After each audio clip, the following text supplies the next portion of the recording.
Ça aurait été une erreur de laisser passer la croustillance, la profondeur, la gravité des révélations faites par le leader burkinabé.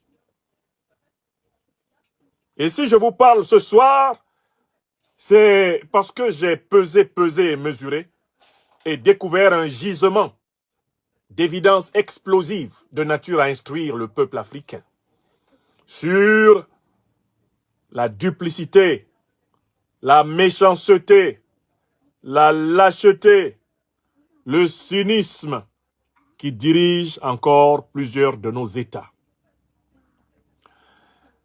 La méthode que nous allons employer dans cette conférence est très simple. On commence toujours, vous le savez, la première partie par les faits, les empirismes. Le mot empirisme du grec empiria veut dire expérience. On commence toujours par ce sur quoi nous devons tous être d'accord avant de discuter des interprétations dans la deuxième partie et des recommandations dans la troisième partie. Donc d'abord les faits. Nous allons donner la parole à deux personnalités. J'ai choisi deux personnalités qui vont parler afin d'édicter les faits.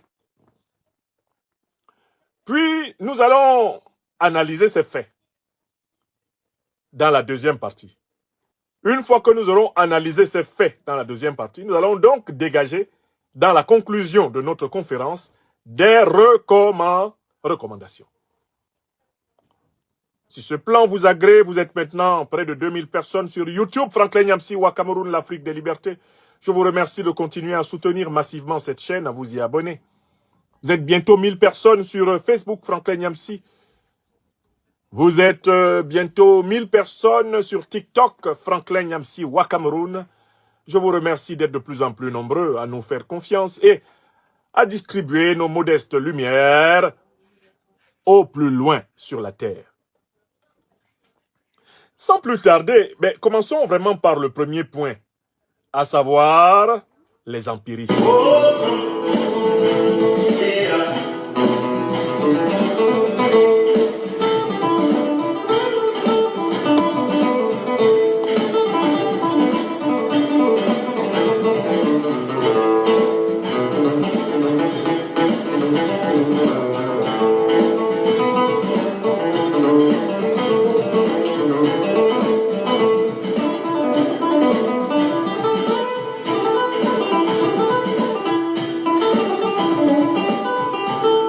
Alors, nous donnons, pour commencer, la parole au président Ibrahim Traoré. C'est un extrait de 6 minutes de sa récente interview à la presse burkinabé. C'est dans cette interview que le président Traoré nous fait les révélations qui sont le centre de cette conférence. Je vous prie de l'écouter attentivement. Parce que beaucoup est dit en très peu de mots par le président Traoré dans cette interview. Beaucoup est dit en très peu de mots par le président Traoré dans cette interview. Je n'ai pris que 6 minutes. L'interview a duré plus d'1 heure. Je ne prends que 6 minutes décisives, éclairantes pour toute l'Afrique. Et je vous demande de faire l'effort, non pas d'entendre le président Ibrahim Traoré, mais de l'écouter. C'est-à-dire de chercher d'ores et déjà à comprendre ce qu'il veut dire. Dire de négocier en quelque sorte. On a été approché par beaucoup d'émissaires, notamment des pays du Sud. Chaque fois, c'était peut-être nous dire de négocier en quelque sorte avec les terroristes, parce qu'ils veulent un couloir, ils veulent juste faire leur trafic, ça veut dire de laisser une portion du terrain, et voilà, ils vont nous laisser tranquilles. Nous avons dit que ce n'était pas possible parce que nous sommes burkinabés. On préfère mourir dans la dignité que de négocier donc les conditions de notre esclavage. Négocier avec ces gens-là, c'est négocier les conditions de son esclavage. Donc j'ai compris la mentalité de certains et j'ai conseillé beaucoup que ce n'était pas une bonne idée de négocier. Mais bon, on savait ce qui se passait. Les choses se passaient à Niamey en son temps. Voilà, entre le président Bazoum qui était le centre et les terroristes, certains agents extérieurs, et ensuite les messagers venaient vers nous. J'ai même envoyé aussi des messagers vers le président Bazoum à son temps, qui malheureusement n'a pas bien accueilli la mission parce qu'il n'a même pas pu me faire de compte rendu parce que c'était un échec. Nous avons compris qu'il y a une machine qui est en œuvre et donc nous avons décidé de combattre, de lutter. Nous avons refusé catégoriquement de négocier avec qui que ce soit. Nous allons combattre. Et ces gens qu'on avait conseillé de ne pas rentrer dans ce schéma, je pense qu'aujourd'hui, beaucoup se rendent compte qu'on avait raison. Parce qu'ils ont commencé à être attaqués. Il n'y a pas de possibilité de négocier avec ces gens. Donc, il faut qu'on se mette au sérieux pour lutter. Dernièrement, vous avez vu à travers le reportage, lorsque les unités sont arrivées à l'opération Ouragan à la frontière ivoirienne, voilà, je suivais l'opération de près. C'est de féliciter même les soldats pour leur discipline. Parce qu'ils n'étaient pas obligés de s'arrêter et regarder les terroristes à 50 mètres de lui, au-delà du fleuve. Ils pouvaient envoyer des roquettes, comme il a dit. Mais par discipline, respect des consignes, ils ont observé et puis ils se sont retournés. Mais ce sont des comportements qui ne sont pas bien, il faut le dire. Parce que le Burkina a connu ça aussi. Les IAG ont habité ici. On était une base arrière des terroristes. Ça donnait quoi? Donc il faut que ces pays-là aussi comprennent ça, que ça ne marche pas. Et il y a beaucoup d'autres choses. Avec la plupart, je pense qu'on commence à se comprendre. Mais du côté quand même de la Côte d'Ivoire, il y a du développement à faire. Voilà, il faut qu'ils reviennent à de meilleurs sentiments. Tous les déstabilisateurs du Burkina sont là-bas, ne se cachent pas. Les officiels ivoiriens ont parlé mal du Burkina. Sur les plateaux télé, vous êtes journaliste, je ne pense pas que au Burkina, une chaîne privée ou publique insulte des autorités d'autres pays ouvertement, souvent de façon vulgaire. Ça se fait là-bas, sans mot dire. Voilà, tous ceux qui tentent de déstabiliser qui se retrouvent là-bas. Bon, à un moment donné, il faut arrêter l'hypocrisie, il faut dire la vérité. Il y a un problème. Il y a un problème avec les autorités de ce pays. Justement, aujourd'hui, Monsieur le Président, quels sont vos rapports avec le président Alassane Ouattara? Nos rapports, c'est comme je l'ai dit, il y a un problème. On n'a pas de contact particulier. Donc, voilà, on regarde la situation. On suit. Voilà, je ne peux pas vous donner plus de détails. Voilà, on suit. Donc, jusqu'à présent, vous n'avez pas eu l'occasion de discuter avec le président Alassane Ouattara? Au début, on a échangé un peu au téléphone. Il m'a envoyé des émissaires même, il faut le reconnaître. On a discuté, on espérait que les choses aillent dans le bon sens. Mais peut-être qu'on n'a pas accédé à certaines choses, je ne sais pas. Mais nous ne pouvons pas nous mettre dans une certaine moule. Voilà, nous sommes venus avec une vision, un objectif, et nous avons une mission. Donc, tant qu'on sera dans notre moule, on sait qu'on aura des difficultés avec certains. Donc, on ne sait pas ce qui s'est passé. Sinon, il y avait le contact, mais ça s'est rompu. Et avec les gens qui ont commencé à partir là-bas, ceux qu'on recherche, il n'y a pas eu de coopération. Jusqu'au jour d'aujourd'hui, c'est ce qu'on observe. Aujourd'hui, il y a eu des incidents à la frontière avec la Côte d'Ivoire. On parle donc de soldats burkinabés qui sont détenus par la partie ivoirienne et vice-versa. Alors, quelle est la situation sur ce plan? C'est quelques incidents mineurs. Ça, ce n'est pas un problème pour nous. Retenez que nous sommes en guerre.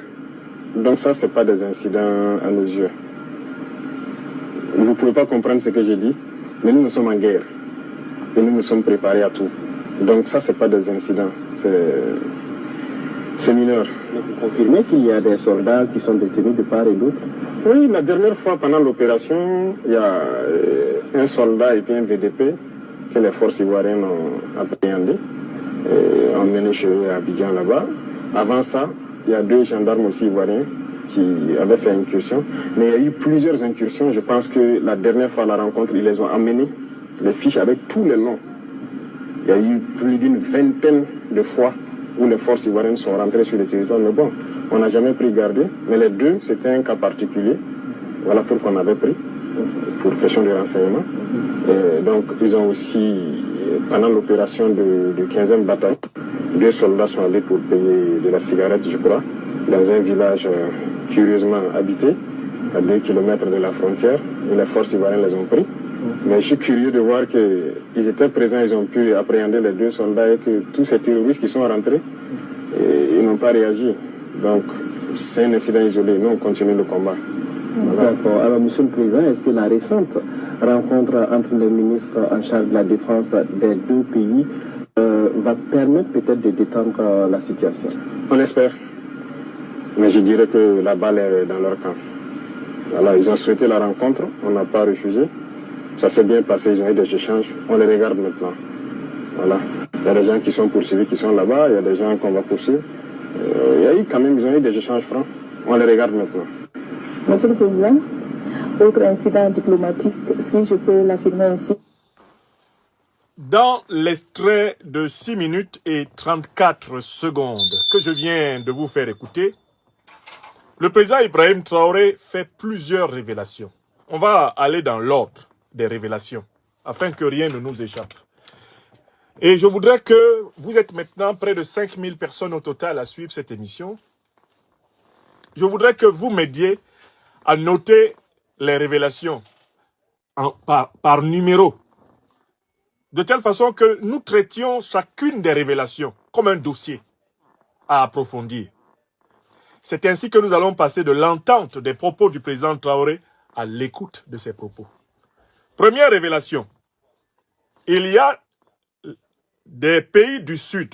Les pays du Sud du Burkina Faso ont approché le régime du président Ibrahim Traoré pour lui demander de négocier avec les terroristes et de leur permettre d'avoir un territoire où ils peuvent s'exprimer, où ils peuvent mener leurs activités au Burkina Faso.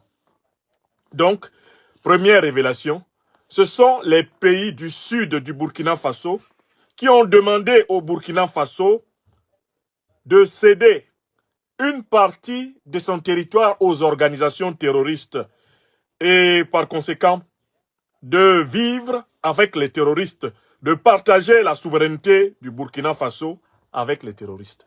Donc on note révélation numéro 1. Les pays du sud du Burkina Faso sont responsables d'avoir demandé aux autorités burkinabées du régime du président Ibrahim Traoré de céder une partie de leur territoire aux terroristes. Est-ce que vous êtes d'accord avec moi? Est-ce que nous avons entendu la même chose? Je n'avance pas sans vous. Est-ce que nous avons entendu exactement la même chose? Dites-moi que oui, si vous avez entendu la même chose. Si je n'ai pas bien traduit ce qu'on a tous entendu, si je n'ai pas bien écouté, corrigez-moi. Est-ce que c'est ça?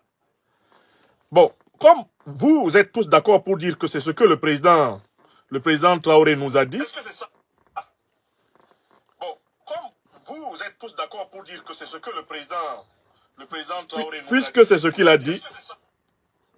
qu'il a dit, je voudrais que nous allions maintenant chercher, à propos de cette première révélation, la liste des pays qui sont au sud du Burkina Faso. Puisqu'il dit que ce sont les pays du sud, il nous a donné une indication. Nous allons savoir quels sont les pays qui sont au sud du Burkina. Quels sont les pays qui ont voulu demander au Burkina d'accepter de partager son territoire avec les terroristes. Quels sont ces pays-là? Ce n'est pas compliqué. J'ai publié une carte du Burkina Faso. Et il est facile de voir tout de suite quels sont les pays qui sont au sud du Burkina. On y va, on fait la liste. Pays au sud du Burkina Faso. Premier pays, à partir de la gauche, la Côte d'Ivoire. Qui est le président de facto de la Côte d'Ivoire actuellement?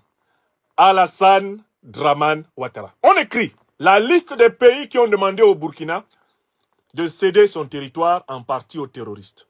On y va. Je dis que ce qui va libérer l'Afrique, là, c'est l'amour de la vérité. Il faut que les moutons du régime d'Alassane Dramane Ouattara en Côte d'Ivoire suivent cette conférence. Le président Traoré donne la liste des pays qui lui ont demandé de céder une partie du territoire, burkinabé aux terroristes. Ces pays sont là en bas. Vous les voyez? Vous les voyez bien? Il faut que vous voyez bien la liste. On y va. 1. La Côte d'Ivoire. Deuxième pays du sud du Burkina, le Ghana. Le Ghana. Troisième pays du sud du Burkina, le Togo. Le Ghana, c'est qui? C'est Nana Akufo-Addo. Le Togo, c'est qui? C'est Faure Gnassingbé. Le Bénin, c'est qui? Le Bénin est au sud du Burkina. C'est qui? C'est Patrice Talon. Voilà les 4 pays qui sont situés au sud du Burkina. N'est-ce pas? Donc, nous pouvons noter que la Côte d'Ivoire de Ouattara, le Ghana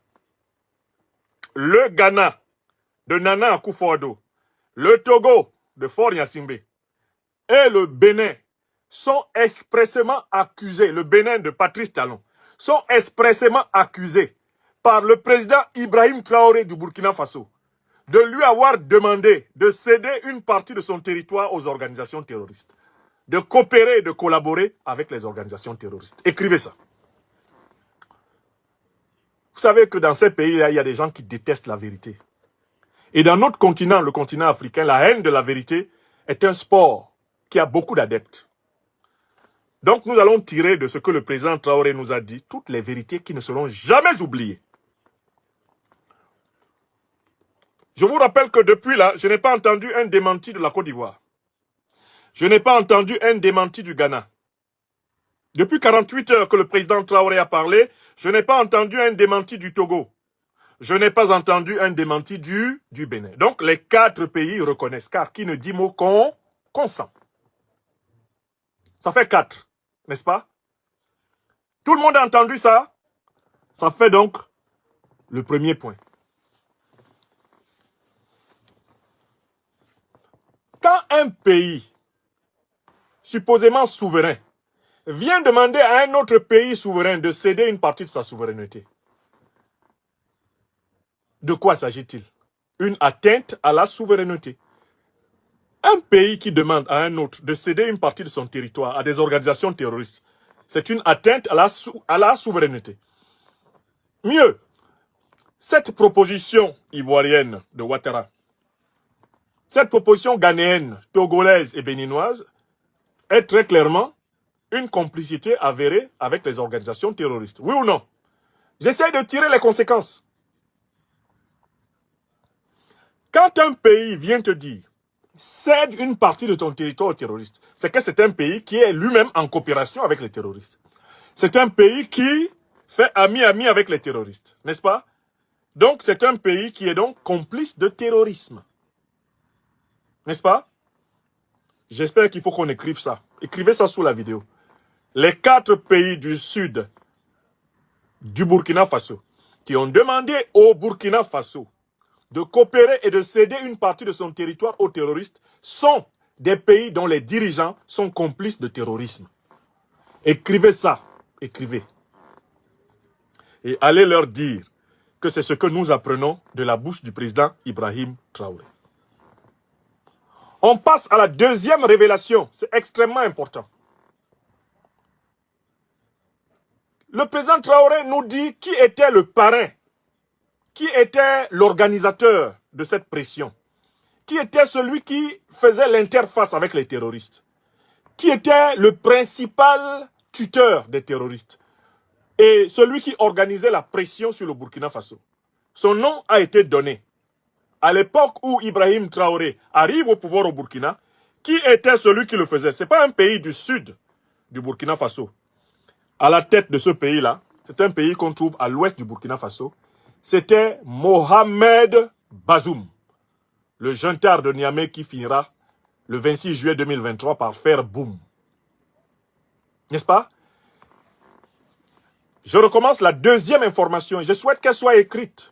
Le président Traoré nous informe que le parrain des terroristes, celui qui organisait cette pression sur le Burkina Faso, celui qui était leur doyen, celui qui était le maître du jeu, celui qui mettait la pression sur Ouagadougou, afin que Ouagadougou lâche une partie de son territoire aux organisations terroristes, c'est celui qui était à l'époque le président de la République du Niger, Mohamed Bazoum.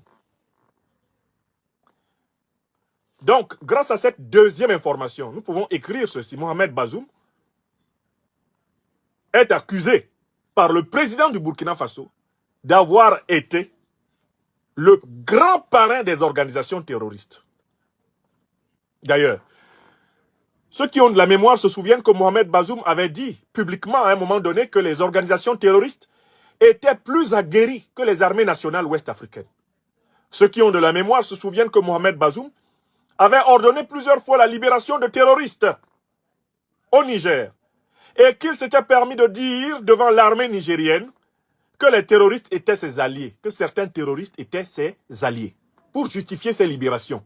Alors même que les terroristes massacraient des dizaines, des centaines de soldats nigériens, Mohamed Bazoum se permettait de libérer les plus virulents et les plus criminels d'entre eux.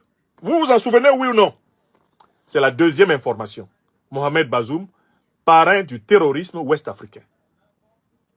Quand il était président de la République, depuis qu'il a été renversé, il ne peut plus exercer cette activité.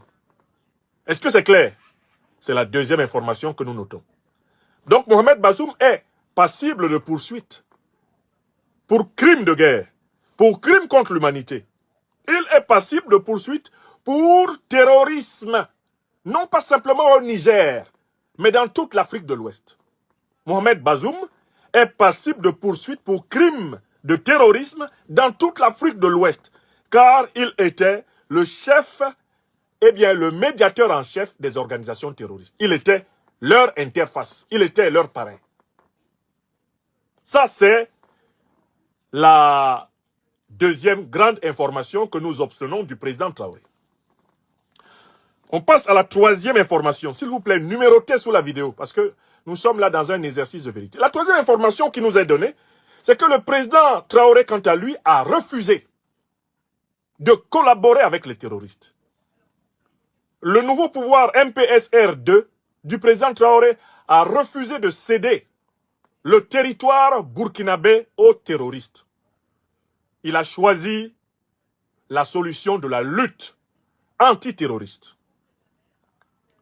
Mais cette solution de la lutte antiterroriste était opposée à celle des pays du sud du Burkina Faso, c'est-à-dire la Côte d'Ivoire, c'est-à-dire le Ghana, c'est-à-dire le Togo, c'est-à-dire le Bénin.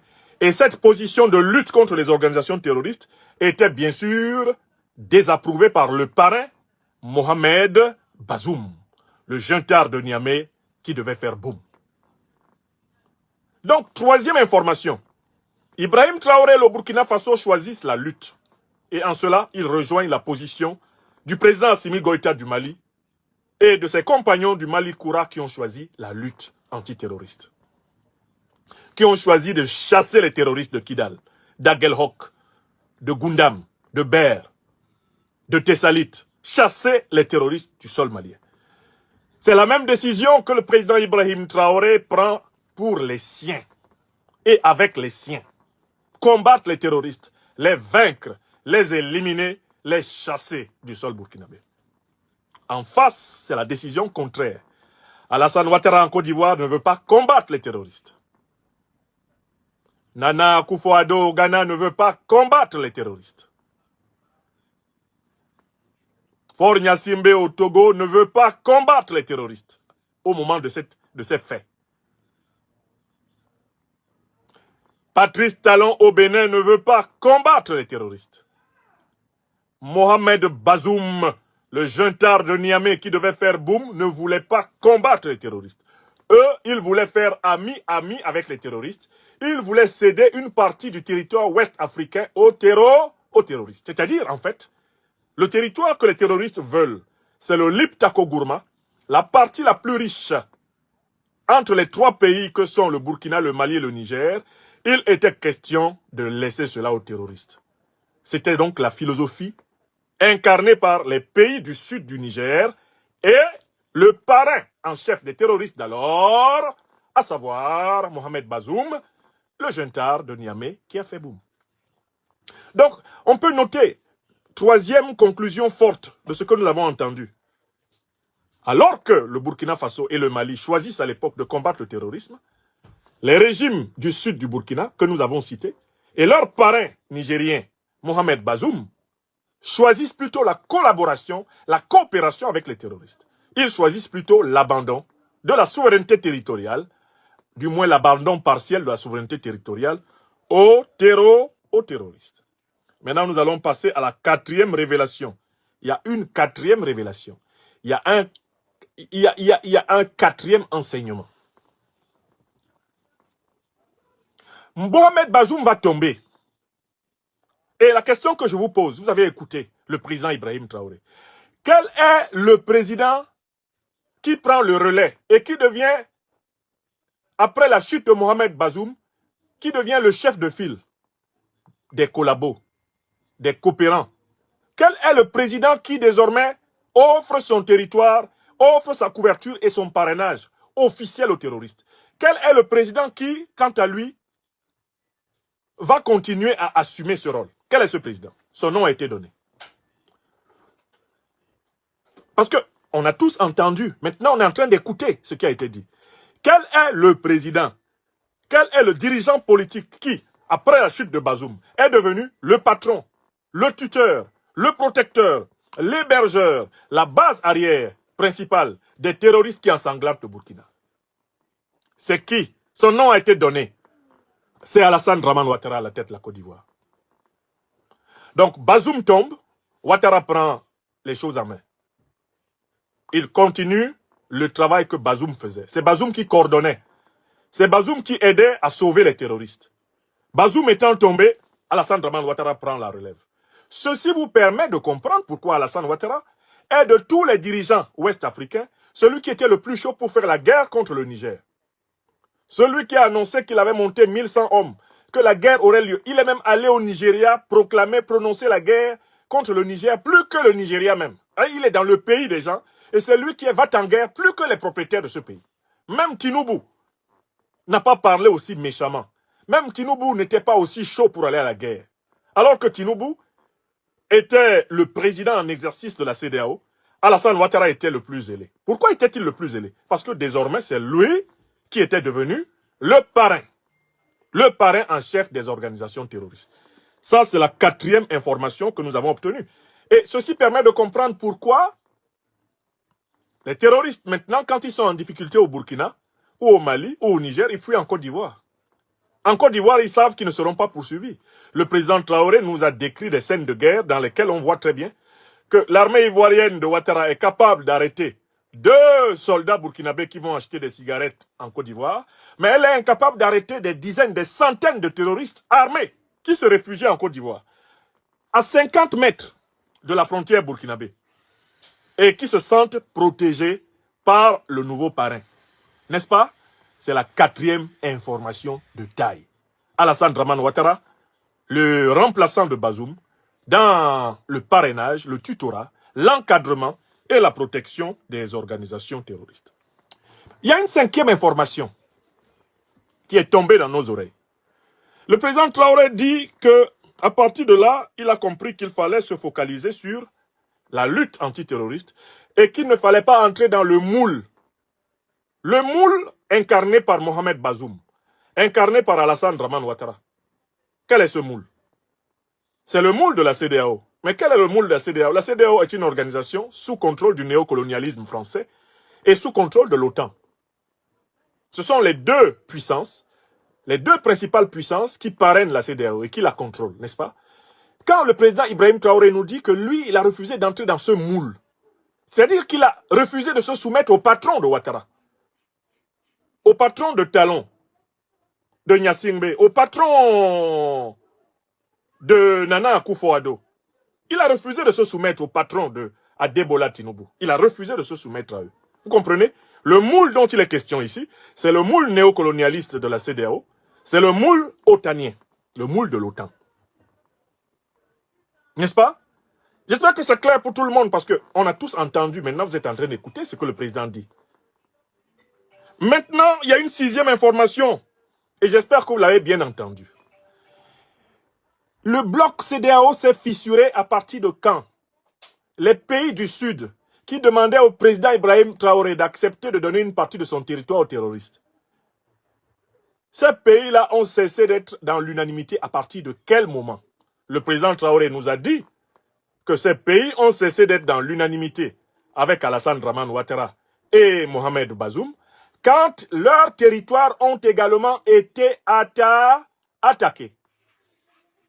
Vous avez entendu ça, oui ou non? Alors, quels sont les pays du sud du Burkina Faso dont les territoires ont aussi été attaqués par les organisations terroristes et qui ont été amenés à mettre un peu d'eau dans leur vin, ou plutôt dans leur nyamankoudi? Quels sont ces pays? Je m'en souviens, il y en a deux.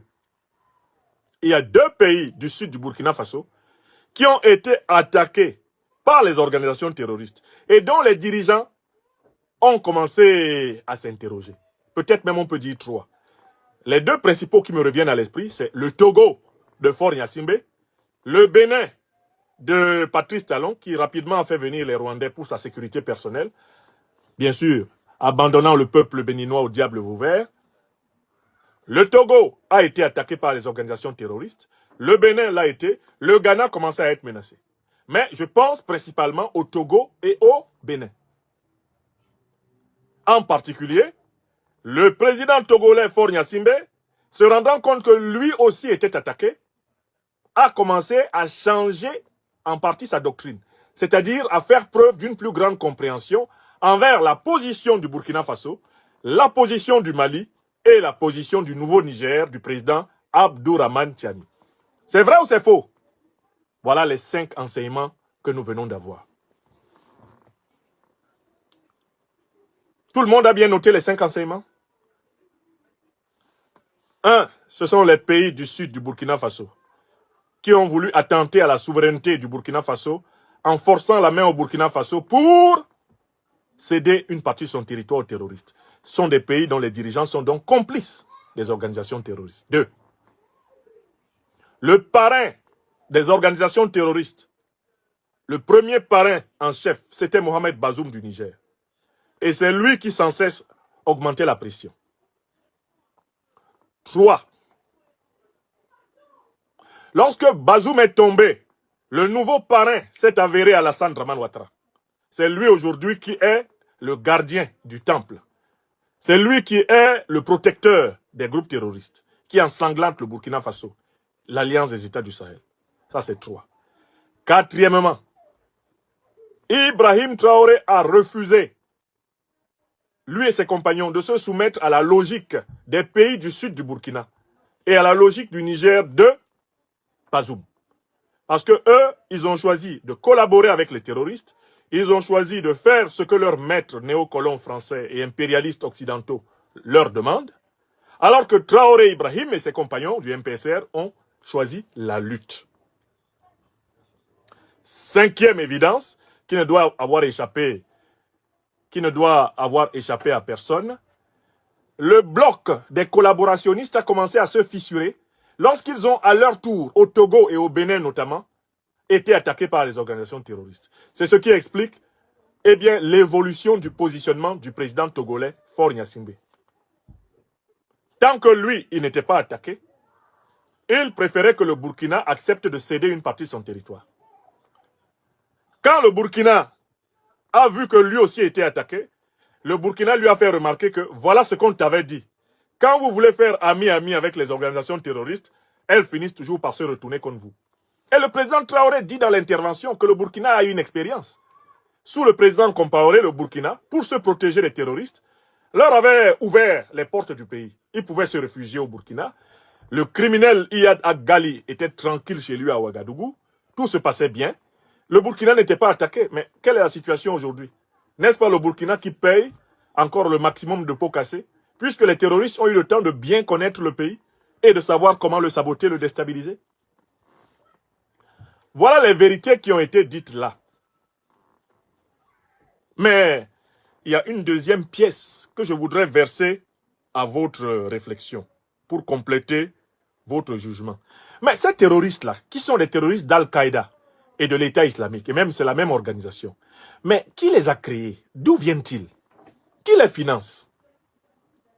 Nous avons donné plusieurs conférences ici, nous avons donné des lectures d'ouvrages, nous avons donné tellement de sources, mais aujourd'hui je voudrais donner la parole à un homme politique français qui nous dit clairement, dans le cas notamment de l'État islamique, il nous dit quelle est cette organisation et qui est-ce qui la finance.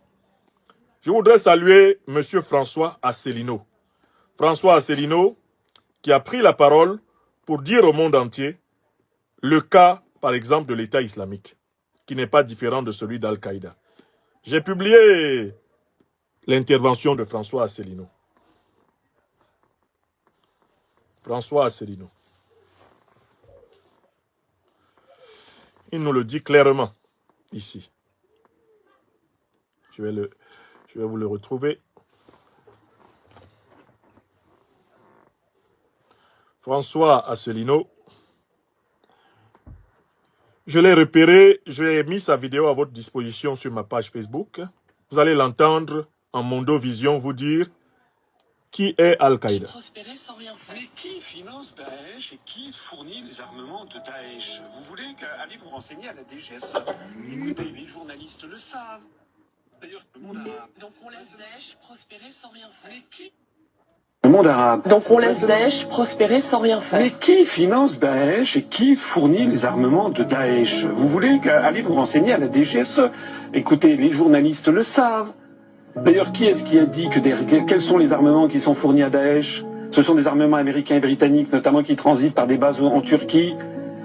Qui finance Daesh, sinon l'Arabie Saoudite et le Qatar? Qui sont les alliés de l'Arabie Saoudite et du Qatar? Et d'ailleurs, avez-vous remarqué que depuis que la Russie est intervenue, et depuis d'ailleurs que Donald Trump a succédé à Obama, on ne parle plus de Daesh en fait. On parle plus de Daesh. Oh, pratiquement plus. Le monde arabe. Donc on laisse Daesh prospérer sans rien faire. Mais qui finance Daesh et qui fournit les armements de Daesh? Vous voulez aller vous renseigner à la DGSE? Écoutez, les journalistes le savent. D'ailleurs, qui est-ce qui a dit quels sont les armements qui sont fournis à Daesh? Ce sont des armements américains et britanniques, notamment qui transitent par des bases en Turquie. Qui finance Daesh, sinon l'Arabie Saoudite et le Qatar? Qui sont les alliés de l'Arabie Saoudite et du Qatar? Et d'ailleurs, avez-vous remarqué que depuis que la Russie est intervenue, et depuis d'ailleurs que Donald Trump a succédé à Obama, on ne parle plus de Daesh en fait. On parle plus de Daesh. Oh, pratiquement plus. Donc, vous avez entendu François Asselineau, homme politique français de l'opposition, qui dit que les services de renseignement occidentaux savent très bien d'où viennent les moyens des organisations terroristes qui ensanglantent l'Afrique. Il répond à la question qui finance Daesh, c'est-à-dire l'État islamique. Il dit, mais c'est l'Arabie Saoudite et le Qatar, et l'Arabie Saoudite et le Qatar, à travers d'ailleurs des bases de l'OTAN qui sont en Turquie, acheminent vers Daesh les armes américaines et britanniques. Donc vous avez bien entendu que les organisations terroristes qui ensanglantent l'Afrique sont des organisations qui sont armées par les pays de l'OTAN et leurs alliés du Moyen-Orient. Écrivez ça. Écrivez et enseignez ça autour de vous. François Asselineau est à Paris. C'est un énarque de la meilleure école de formation des cadres de l'administration politique française. Il dit que les services de renseignement français savent très bien que les organisations terroristes sont armées par l'OTAN. Il dit que tout le monde, tous ceux qui ont l'information ici en France et en Europe savent très bien que l'OTAN arme Daesh en passant par ses bases en Arabie Saoudite, au Qatar et en Turquie. Voilà ce que dit François Asselineau, qui ne fait l'objet d'aucun procès en diffamation de qui que ce soit. Ceci nous permet de connecter les informations que nous donne le président Ibrahim Traoré avec les informations que nous donne l'homme politique français François Asselineau. Les pays du sud du Burkina Faso, qui ont osé demander au Burkina de céder une partie de son territoire aux terroristes, ils travaillent pour qui? Ils travaillent avec qui? Mais avec Daesh. Ils travaillent avec Al-Qaïda. Mais qui dit Daesh et Al-Qaïda dit les maîtres de Daesh et Al-Qaïda, c'est-à-dire les puissances du Moyen-Orient qui hébergent les dirigeants de ces organisations terroristes. Et qui dit Daesh et Al-Qaïda dit donc les renseignements généraux de l'OTAN qui ont créé ces organisations terroristes. Autrement dit, les pays du sud du Burkina Faso qui ont voulu forcer la main au président Traoré pour que celui-ci cède une partie du territoire burkinabé aux terroristes sont au service de l'impérialisme occidental. Écrivez ça. Tilanala, écrivez. Écrivez. Mohamed Bazoum était donc le parrain de Daesh et d'Al-Qaïda en Afrique de l'Ouest. Et quand il est tombé, Alassane Ouattara a pris le relais. Écrivez ça.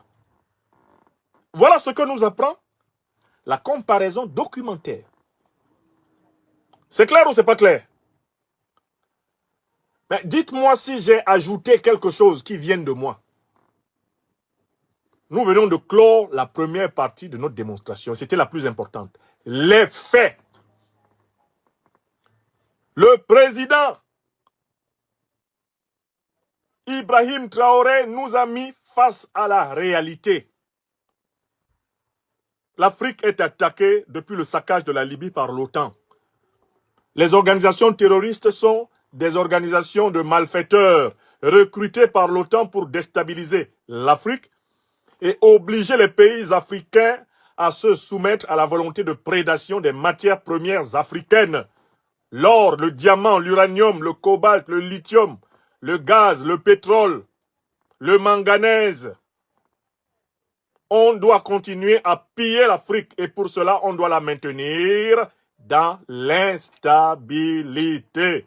Voilà la vérité. À partir du moment où c'est clair dans votre esprit, nous pouvons passer à la dernière partie de cette conférence. Mais quelles sont les conséquences? Les conséquences sont les suivantes. D'abord, au plan national. Dans chacun des pays dirigés par ceux qui ont voulu que le Burkina cède une partie de son territoire, les peuples doivent prendre conscience de la nature des dirigeants qu'ils ont. Des dirigeants qui sont des ennemis de la souveraineté africaine. Toute personne qui a dit au Burkina, laisse-leur une partie de ton territoire, cette personne est un ennemi de la souveraineté de l'Afrique. Donc, les peuples doivent prendre conscience qu'ils sont gouvernés. Dans les pays du sud du Burkina, là, ils sont gouvernés par les ennemis de l'Afrique. Ça, c'est un. Une conséquence interne. Et que chaque citoyen doit prendre conscience du fait que celui qui se prévaut de cette fonction sublime de président n'est rien d'autre qu'un vassal, un valet des intérêts de l'étranger contre son propre peuple. Ça, c'est la première conséquence philosophique. Elle doit faire partie de l'éducation ordinaire des citoyens. Tous ceux qui, de près ou de loin, on dit un jour au président Ibrahim Traoré, cède le territoire burkinabé aux terroristes. Ce sont des complices du terrorisme. Sans exception.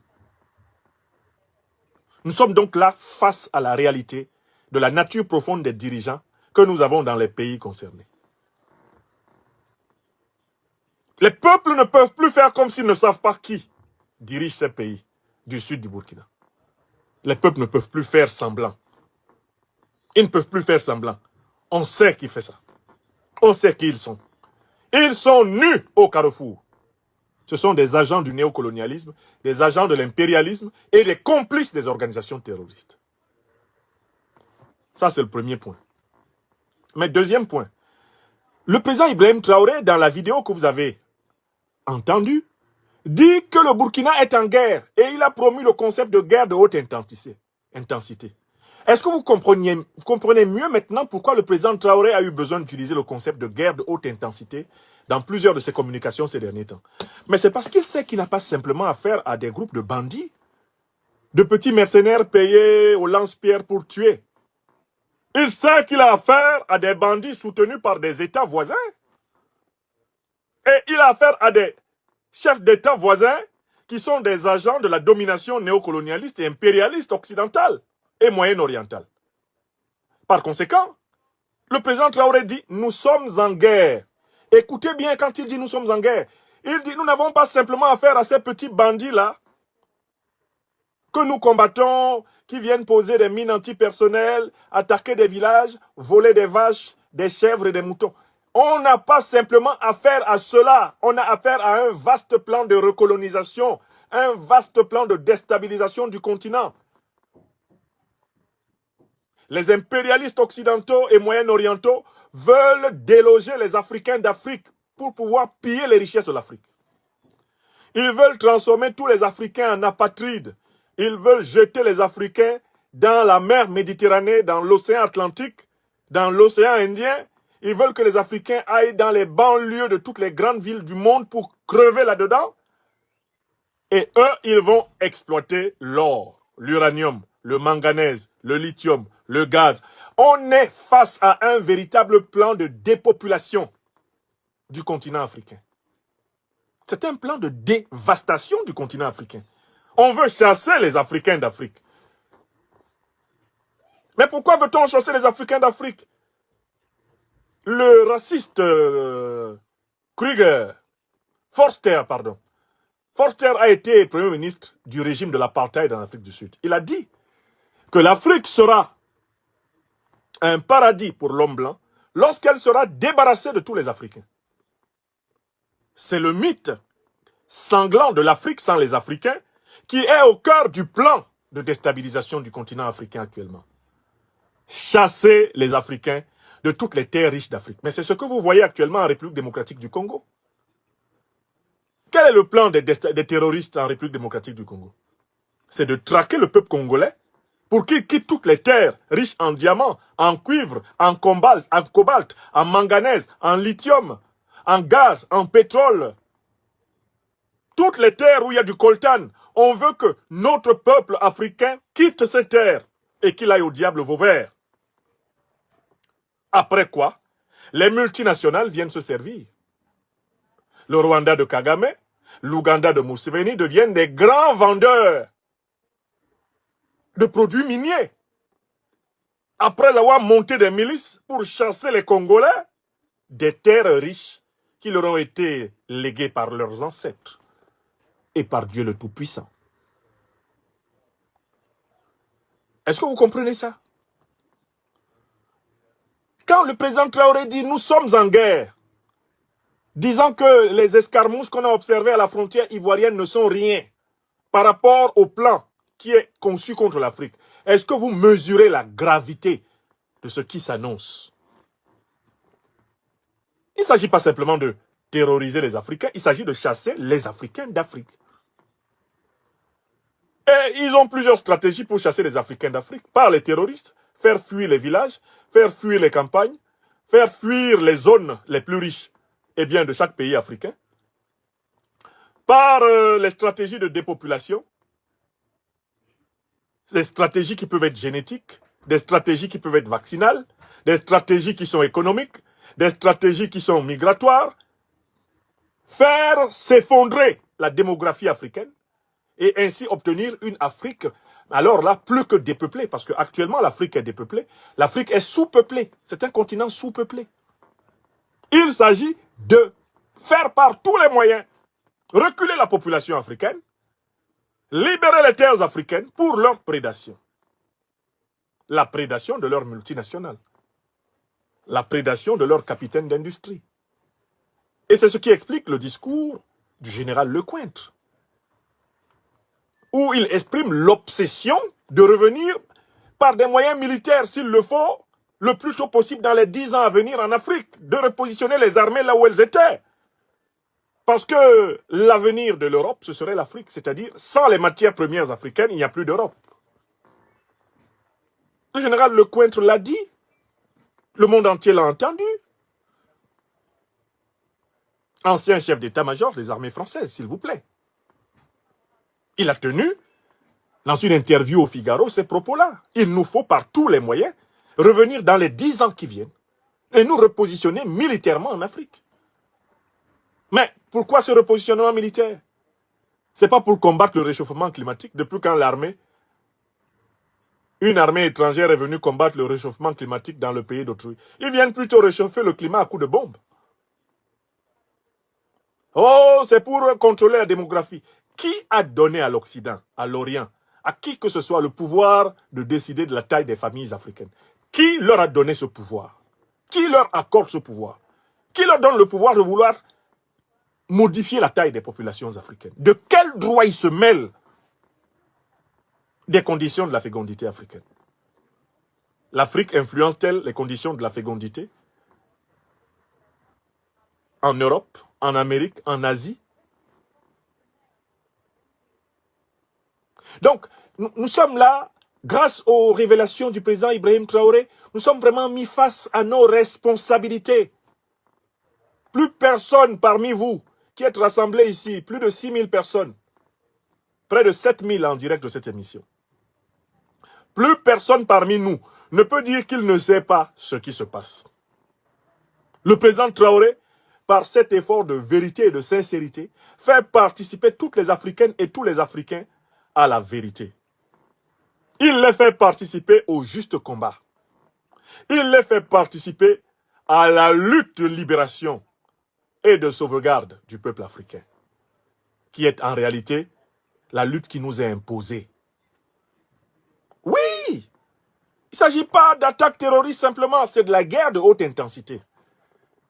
Cette guerre est militaire, cette guerre est économique, cette guerre est démographique, cette guerre est pharmaceutique, cette guerre est diplomatique, cette guerre est spirituelle, cette guerre est politique, cette guerre est culturelle. Il s'agit de faire tout pour éradiquer l'homme et l'identité africaine de la planète et récupérer un continent africain dépeuplé d'Africains, un continent vide d'hommes et rempli de matières premières, qu'on pourra donc exploiter pour continuer le grand duel eurasiatique entre l'Occident et l'Orient, avec pour cible suprême la Russie d'abord, la Chine ensuite. Voilà les faits. Donc, nous devons tous élever notre niveau de conscience. Nous devons tous élever notre niveau de vision. Nous devons... Il y a quelqu'un qui ne mérite plus d'être là.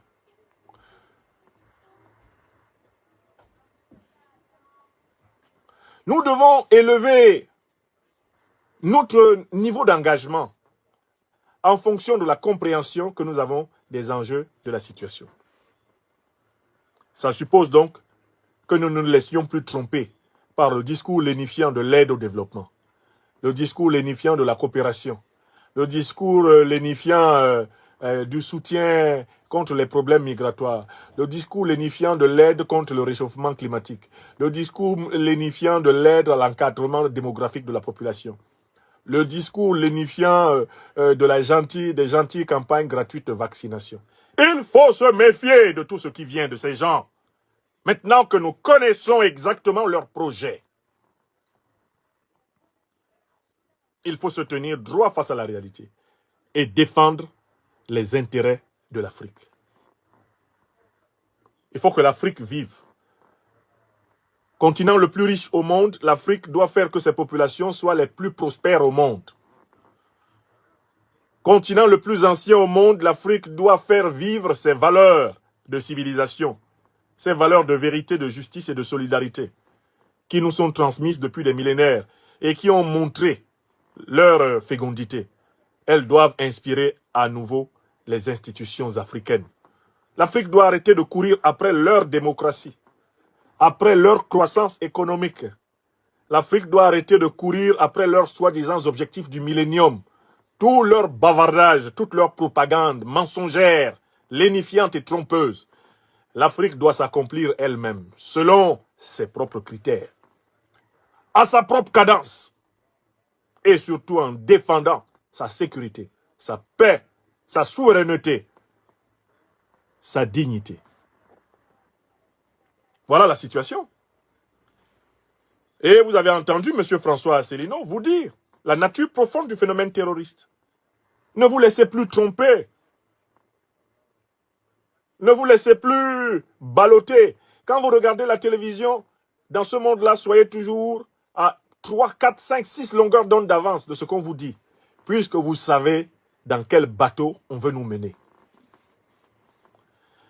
Voilà pourquoi je tenais à prendre la parole ici. Alors, bien sûr, les dirigeants des pays du sud du Burkina Faso ne vont pas beaucoup aimer les révélations du président Traoré. Et ils aimeront encore moins le fait que votre serviteur revienne sur ces révélations pour bien enfoncer le clou. Mais tant pis, ce siècle est celui du verseau, ce siècle est celui du boomerang, ce siècle est celui de la résurrection du peuple africain. Et ceux qui ne veulent pas participer de cette œuvre seront carrément laissés sur le carreau de l'histoire. Ils vont couiner, mais personne n'ose se tenir devant le président Traoré. Je n'ai pas entendu Alassane Ouattara le contredire. Je n'ai pas entendu Nana Akufo-Addo contredire le président Traoré sur ses révélations. Je n'ai pas entendu Faure Gnassingbé du Togo contredire le président Traoré sur ses révélations. Je n'ai pas entendu Patrice Talon dire que ce que dit le président Traoré est faux. Et Mohamed Bazoum, même du fond de son cachot, n'oserait pas contredire les faits qui lui sont imputés. Car nous avons tous vu les manœuvres trompeuse initiée vers la direction du Burkina Faso lorsque la révolution du MPSR2 était en train de s'installer. Nous avons tous regardé le ballet de trompeurs qui s'est précipité à Ouagadougou. Nous nous souvenons de tout leur voyage pour essayer d'adoucir, d'endormir, d'attendrir et de lobotomiser le président Traoré. Ça n'a pas réussi. Alors, ça veut dire que lui doit savoir que les dirigeants vassaux de ce pays n'hésiteront pas à profiter de la première occasion de faiblesse de sa part pour l'éliminer. Ça fait partie des conséquences. Nous, on sait qu'on a affaire à une guerre de recolonisation et qu'il faut se battre pour libérer l'Afrique de la tentative de recolonisation qui est en cours. Mais les dirigeants doivent savoir, surtout ceux du Mali, du Burkina Faso et du Niger, qu'ils sont, eux, particulièrement visés. Et que les éliminer est une priorité pour les néocolonialistes, pour les impérialistes et pour tous leurs valets locaux. Donc il ne faut pas qu'ils se laissent endormir dans un fraternalisme désuet et aveugle, avec ces pays-là qui leur avaient demandé au départ de céder aux terroristes. Quand quelqu'un te montre sa vraie couleur, tu ne dois jamais oublier cela. Jamais. Tu ne dois oublier la vraie couleur que quelqu'un t'a déjà montrée. Quelqu'un te montre qu'il est un valet, qu'il est prêt à te demander de coopérer avec des terroristes, te soumettre au terrorisme. Quel que soit le beau langage qu'il vient après tenir, n'oublie jamais qui il est. Et ceci oblige les peuples africains à être solidaires. Nous devons être solidaires de tous les peuples africains en lutte contre des dirigeants menteurs, des dirigeants hypocrites, des dirigeants lâches, des dirigeants qui jouent au double jeu avec leur peuple et avec les peuples des pays voisins. Nous devons renforcer la conscience, la nécessité que les peuples africains s'entraident pour se libérer de ces dirigeants. Et les révolutionnaires de l'Alliance des États du Sahel doivent savoir que la stratégie défensive dans laquelle ils sont actuellement ne suffira jamais à modifier la donne. Elle ne suffira jamais à modifier la donne. La stratégie défensive doit être une étape dans une lutte décisive de libération. Un jour, l'Afrique devra passer à l'offensive. Pour faire tomber les bastions des ennemis du peuple africain, un jour, l'Afrique souveraine devra passer à l'offensive. Un jour. Je vous le dis. Et c'est ce que je voulais démontrer aujourd'hui. Vous étiez, pour m'accompagner, plus de 7000 personnes en direct de cette émission. Vive le Burkina Faso.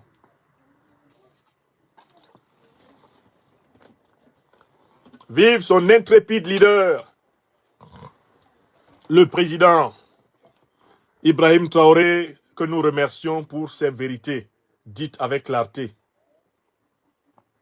Nous le remercions infiniment pour ses vérités dites avec courage, ces vérités qui sauvent, ces vérités qui rassurent, ces vérités en même temps qui nous mettent face à nos devoirs. Notre devoir pour l'Afrique. Quand vous connaissez la vérité, vous ne pouvez pas continuer à vivre comme si vous ne la connaissiez pas.